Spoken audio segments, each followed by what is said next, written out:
अब हम बात करते हैं राजस्थान के प्रमुख राजपूत वंशों की, जिसमें सबसे पहले आता है गुहिल वंश।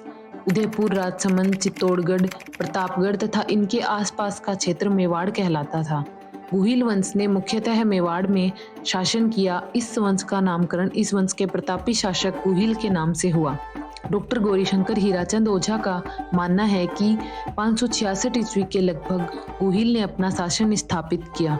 बप्पा की राजधानी नागदा थी। गौरीशंकर हीराचंद ओझा के अनुसार बप्पा का वास्तविक नाम कालभोज था। वह बप्पा उनकी उपाधि थी। मेवाड़ के इस राजवंश की नींव तो करीब 556 ईस्वी में ही रखती गई थी, जो इतिहास में पहले इसे गुहिल वंश के नाम से प्रसिद्ध हुआ था और वही कालांतर में आगे जाकर सिसोदिया वंश के रूप में जाना गया। अनेक शासकों ने यहाँ शासन किया तथा इसी कालक्रम के मध्य परमार शासकों ने गुहिल वंश से चित्तौड़ वापस ले लिया। वह उसके बाद 1213 से 1253 ईस्वी में गुहिल वंश में कई सुरमा महारथी योद्धा हुए हैं, जैसे बापा रावल, महाराणा प्रताप, राणा सांगा, राणा कुंभा आदि, जिन्होंने अपनी तलवारों के दम पर अपनी मातृभूमि की रक्षा की थी और इतिहास में अपना नाम अमर कर लिया। वह इस वीडियो में दिखाए गए किसी भी वंश के शासकों का वीडियो हमारे सरल अंदाज में देखने के लिए हमें कमेंट करके जरूर बताइएगा और हमारी वीडियो अच्छी लगे तो लाइक जरूर कीजिएगा।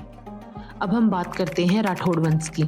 जिस प्रकार दक्षिण पश्चिमी राजस्थान के गुहिलों का शासन मेवाड़ और वागड़ प्रांत में हुआ, उसी प्रकार राजस्थान के उत्तर तथा उत्तर पश्चिमी भागों में राठौड़ों के राज्य भी स्थापित हुए। जोधपुर के राठौड़ों का मूल पुरुष या आदि पुरुष सिंहा थे, जिसे कन्नौज के गहड़वाल जयचंद का वंशज माना जाता है। सिंहा केवल मारवाड़ के एक छोटे से भाग पाली के उत्तर पश्चिम में अपना राज्य स्थापित कर पाया। राव सिंहा ने मारवाड़ में राठौड़ राज्य की स्थापना तो कर दी, मगर उसे व्यवस्थित नहीं कर पाया। लेकिन अपने साहस और कूटनीति से राव चुंडा ने मंडोर पर अधिकार कर 1394 से 1423 ईस्वी तक शासन किया। वह मंडोर को राठौड़ों की राजधानी बनाया। मंडोर पर अधिकार के बाद आसपास के क्षेत्रों खाटू, डीडवाना, सांभर, अजमेर, नाडोल आदि पर भी अधिकार कर लिया। वह इनके बाद राव रणमल और बाद में राव जोधा ने 1459 ईस्वी में जोधपुर नगर बसाया और उसे अपनी राजधानी बनाया। बाद में राव मालदेव, राव चंद्रसेन जी ही अकबरकालीन राजस्थान के प्रथम मनस्वी वीर और स्वतंत्र प्रकृति के नरेश थे और महाराणा प्रताप ने इन्हीं के दिखलाए मार्ग का अनुसरण किया था। वास्तव में उस समय राजपुताने में महाराणा प्रताप और राव चंद्रसेन यही दो स्वाभिमानी वीर अकबर की आंखों के कांटे बने थे। इसके बाद मोटा राजा उदय सिंह, महाराजा जसवंत सिंह प्रथम जैसे शासकों ने अपने राज्य को और अधिक समृद्ध बनाया। बीकानेर के राठौड़ वंश की बात की जाए तो राव बीका मारवाड़ के शासक राव जोधा के दूसरे पुत्र थे। अपने पिता के द्वारा व्यंग्य किए जाने पर 1465 ईस्वी में वह जांगल प्रदेश में आ गए। 15वीं शताब्दी के पहले वह क्षेत्र, जिसे अब बीकानेर के नाम से जाना जाता है, जांगल देश के अंतर्गत आता था। किंवदंती है कि करणी माता की कृपा से उसे नवीन राज्य स्थापित करने में सहायता मिली। एक दूसरी मान्यता के अनुसार जांगल प्रदेश को राव बीका व जाट सरदार नरा ने मिलकर जीता। दोनों के नाम पर इसे बीकानेर कहा गया। स्थानीय शक्तियों की फूट का लाभ उठाकर उसने अनेक गांवों पर अधिकार कर लिया। पुंगल के राव सेखा की पुत्री से विवाह कर अपनी स्थिति को मजबूत किया। 1488 ईस्वी में उसने बीकानेर की स्थापना कर उसे राठौड़ सत्ता का दूसरा केंद्र बनाया।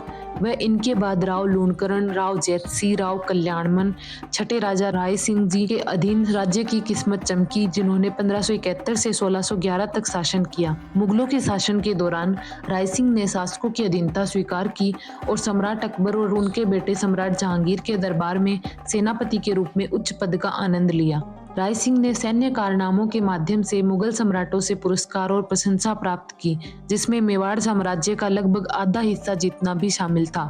राव करण सिंह, महाराजा डूंगर सिंह, महाराजा गंगा सिंह आदि शासकों ने भी बीकानेर रियासत में शासन किया। शाकंभरी के चौहान वंश। बिजोलिया शिलालेख के अनुसार सांभर झील का प्रवर्तक वासुदेव चौहान आदि पुरुष था, जिसका समय 551 ईस्वी के लगभग माना जाता है। प्रारंभ में चौहान गुर्जर प्रतिहारों के सामंत थे, परंतु बुवक प्रथम ने गुर्जर प्रतिहारों की अधीनता से चौहानों को मुक्त करवाया। इसी का वंशज सामंत सांभर का शासक था, जो वत्स गोत्र ब्राह्मण वंश में पैदा हुआ था। वाकपति राज चौहानों का शक्तिशाली शासक हुआ, जिसने प्रतिहारों को परास्त कर अपनी शक्ति का परिचय दिया। विग्रहराज द्वितीय चौहानों का एक अन्य शक्तिशाली शासक था। 973 ईस्वी का हर्षनाथ लेख उसकी विजयों का उल्लेख करता है। उसने गुजरात के चालुक्य शासक मूलराज को परास्त किया। विग्रहराज द्वितीय के बाद दुर्लभ राज और गोविंद तृतीय शासक हुए। इसके बाद एक प्रतापी शासक अजय राज 1105 ईस्वी में शासक बना। 1113 ईस्वी में इसने अजय मेरू या अजमेर नगर बसाया। वह बाद में अर्णोराज विग्रहराज चतुर्थ व चौहान शासकों में सबसे प्रसिद्ध पृथ्वीराज तृतीय 11 वर्ष की आयु में शासक बना। तराइन के प्रथम युद्ध जो कि 1191 में हुआ में तो गौरी को उसने पराजित किया, मगर 1192 में तराइन के द्वितीय युद्ध में पृथ्वीराज चौहान मोहम्मद गौरी से पराजित हुआ, जिससे चौहान राज्य का तो पतन हुआ ही, भारत में तुर्की शासन की नींव भी पड़ी। तत्पश्चात पृथ्वीराज चौहान के उत्तराधिकारी ने रणथंभौर, जालोर आदि स्थानों पर अपना शासन स्थापित किया, जिसमें रणथंभौर के प्रतापी शासक हमीर ने शरण में आए मंगोलों को वापस न लौटाने के कारण 1301 में अलाउद्दीन खिलजी के आक्रमण का सामना किया। वह इसी युद्ध में हमीर मारे गए। वह उनकी पत्नी रंग देवी के नेतृत्व में राजपूत स्त्रियों ने जल जोहर कर लिया, जिसे राजस्थान का पहला जोहर माना जाता है। इसी प्रकार जालोर के शासक कानरदेव चौहान के पुत्र वीरमदेव द्वारा अलाउद्दीन खिलजी की पुत्री फिरोजा से विवाह हेतु इनकार करने पर अलाउद्दीन खिलजी द्वारा 1311 ईस्वी में जालोर पर घेरा डाला, लेकिन असफल रहा। अंत में दहिया सरदार बीक का विश्वासघात करने के कारण जालोर दुर्ग पर खिलजी का अधिकार हो गया। वह उसने जालोर का नाम जलालाबाद कर दिया। कानरदेव इस युद्ध में लड़ते हुए मारे गए। वह उनकी पत्नी ने स्त्रियों के साथ मिलकर जोहर कर लिया।